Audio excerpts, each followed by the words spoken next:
કોંગ્રેસ અલ્પેશ ઠાકોર સામે કાર્યવાહી કરશે. ગુજરાતમાં ચૂંટણી પૂર્ણ થતા કોંગ્રેસ હવે આક્રમક બની પક્ષ વિરોધી પ્રવૃત્તિને લઈ કોંગ્રેસ કરશે કાર્યવાહી. વિધાનસભાના સચિવ સાથે કોંગ્રેસનું પ્રતિનિધિમંડળ મુલાકાત કરશે. સૂત્રો તરફથી જે માહિતી મળી રહી છે, ગાંધીનગરમાં કોંગ્રેસનું પ્રતિનિધિમંડળ મુલાકાત કરશે. બળદેવજી ઠાકોર, અશ્વિન કોટવાલ ગાંધીનગર પહોંચ્યા.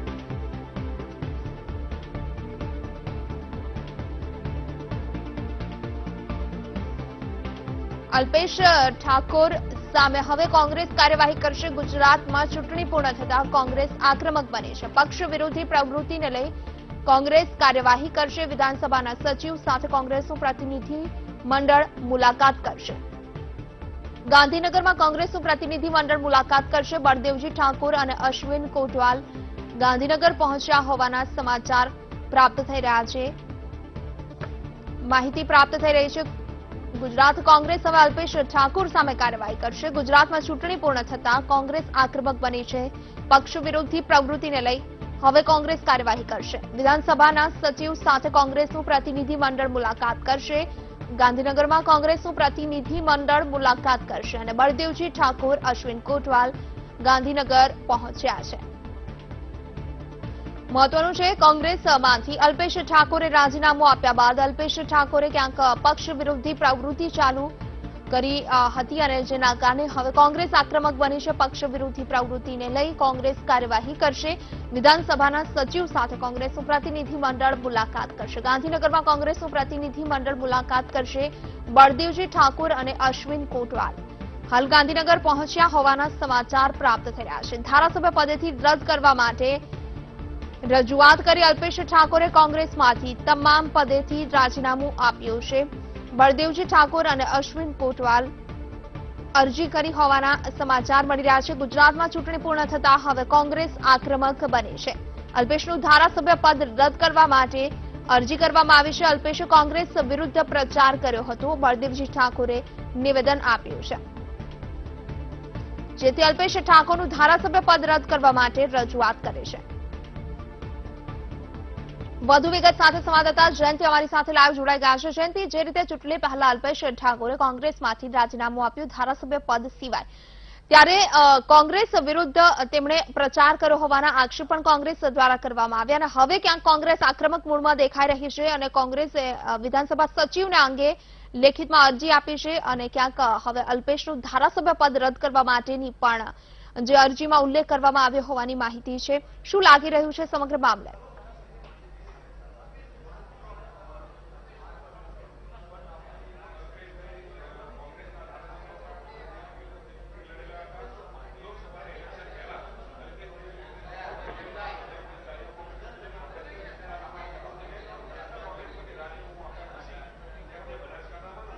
ચોક્કસથી અલ્પેશ ઠાકોરે છે એ કોંગ્રેસ વિરુદ્ધની જે પ્રવૃત્તિઓ કરી છે અને કોંગ્રેસનો ખોટો પ્રચાર કર્યો છે એના માટે જે અધ્યક્ષ સામે રજૂઆત કરવામાં આવી છે. આપણે સંપૂર્ણ જે વિગત છે જાણીશું. ખાસ કરીને આપ રજૂઆત કરવા આવ્યા છો, શું રજૂઆત છે અને કઈ પ્રકારની રજૂઆત કરી છે? અલ્પેશ ઠાકોરજી કોંગ્રેસ પક્ષના ધારાસભ્ય પંજાના નિશાન ઉપર ચૂંટાયેલા હતા. એના પછી જ્યારે પાર્લામેન્ટની ચૂંટણી આવી ત્યારે બનાસકાંઠાની અંદર એમણે અપક્ષ ઉમેદવારને મદદ કરી છે. ઊંઝાની અંદર પણ એમના અપક્ષ ઉમેદવારને મદદ કરી છે. એમના કોંગ્રેસના જે ઉમેદવાર છે એમના વિરોધમાં એમણે પ્રવૃત્તિ કરી છે અને એમને કોંગ્રેસ પક્ષમાંથી એમણે રાજીનામું પણ આપી દીધું છે. અને કોંગ્રેસ પક્ષમાંથી રાજીનામું આપી દીધું હોય તો એ પક્ષમાંથી કોંગ્રેસ પક્ષમાંથી ચૂંટાયા છે એટલે ધારાસભ્ય તરીકે પણ એમનો રહેવાનો અધિકાર નથી. કોંગ્રેસના મોવડી મંડળે પૂરેપૂરો અભ્યાસ કર્યો છે અને કોંગ્રેસે મોવડી મંડળે નક્કી કર્યું છે પોતાના જે ધારાસભ્ય છે વિસ્તારના લોકો જોડે એમને દ્રોહ કર્યો છે. અલ્પેશભાઈએ એમના જોડે અન્યાય કર્યો છે, એમને છેતર્યા છે અને કોંગ્રેસ મોવડી મંડળે પૂરેપૂરો અભ્યાસ કર્યા પછી એમણે નક્કી કર્યું છે કે જે કોંગ્રેસ પક્ષના સિમ્બોલ ઉપરથી એમને ચૂંટાયા છે, લોકોનો અવાજ છે, એટલે એમને કોંગ્રેસમાંથી એમના ધારાસભ્ય પદમાંથી એમનું સભ્યપદ રદ કરવું જોઈએ. એ આધારે અમે દંડક તરીકે આજે અમારા ધારાસભ્ય બળદેવજી ઠાકોર સાથે આજે અમે વિધાનસભાના સચિવશ્રીને અમે અપીલ દાખલ કરી છે. આ અપીલ દાખલ કર્યા પછી આજે અધ્યક્ષશ્રી પાસે જશે.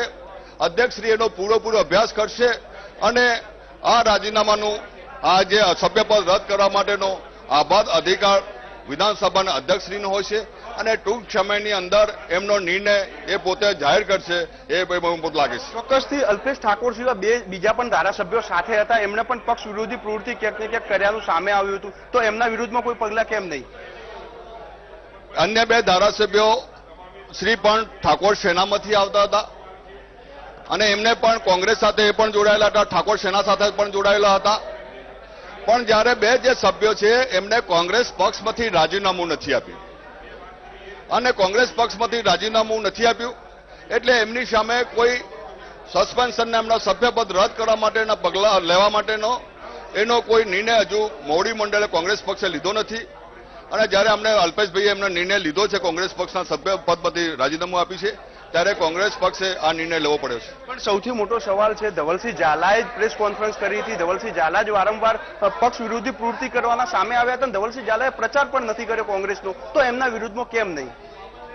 ધવલસિંહ ઝાલા અને ભરતસિંહ ઠાકોર એ બંને હાલ કોંગ્રેસના ધારાસભ્ય તરીકે ચાલુ છે અને એમને પણ વ્યક્તિગત પ્રદેશ કોંગ્રેસ પ્રમુખ પાસે અમારા એઆઈસીસીના કોંગ્રેસના ગુજરાતના પ્રભારી એમને રજૂઆત કરી છે અને કીધું છે કે અમે અલ્પેશજી ઠાકોર સાથે અમે છીએ નહીં, અમે કોંગ્રેસમાં ચૂંટાયેલા છીએ અને કોંગ્રેસ પક્ષમાં રહેવાના છીએ એવી એમને મૌખિક આવીને એમણે માફી માંગી છે અને કોંગ્રેસ પક્ષે એના માટે એમને માફી માંગી છે અને એવી કોઈ ફરિયાદ પણ નથી કે કોંગ્રેસ વિરોધમાં એમણે એમના વિસ્તારની અંદર પ્રવૃત્તિ કરી હોય, એવું કોઈ ફરિયાદ નથી. એટલે કોંગ્રેસ પક્ષે અત્યારે ધારાસભ્ય પદ તરીકે એમને રદ કરવા માટે કોઈ કોંગ્રેસ પક્ષે અત્યારે નિર્ણય લીધો નથી. ઠાકોર સેના છે એ અલ્પેશ સાથે છે, ઠાકોર સેનાના કહેવાથી જ અલ્પેશે આ કામ કર્યું છે. તમને વાત કહીએ કે અલ્પેશ ઠાકોર જ્યારે પહેલા શરૂઆતમાં આવ્યા ત્યારે ઠાકોર સેના પણ બનાવી, એના પછી ઘણા માણસો નિરાશ થયા, એના પછી રોયલ ઠાકોર સેના બનાવી, એના પછી ઘણા માણસોને નિરાશ થઈને એમના પદમાંથી હોદ્દાઓ એમને રાજીનામા આપ્યા અને તમે પણ જોવો છો કે જે વિસ્તારમાંથી જે જિલ્લામાંથી પ્રતિનિધિત્વ કરતા હતા બનાસકાંઠામાંથી પણ ઠાકોર સેનાના ઘણા હોદ્દેદારોએ રાજીનામા આપ્યા અને એમને કોંગ્રેસ પક્ષમાંથી રાજીનામા આપવાની વાત કરી ત્યારે એની અસર આખા ગુજરાતના કોઈ રાજ્યની કોઈ જિલ્લાની અંદર એમની અસર દેખાતી નથી અને ઠાકોર સેનાના બધા યુવાનો તન મન અને ધનથી આ વખતે કોંગ્રેસના ઉમેદવારોને જીતાડવા માટે મહેનત કરીશ.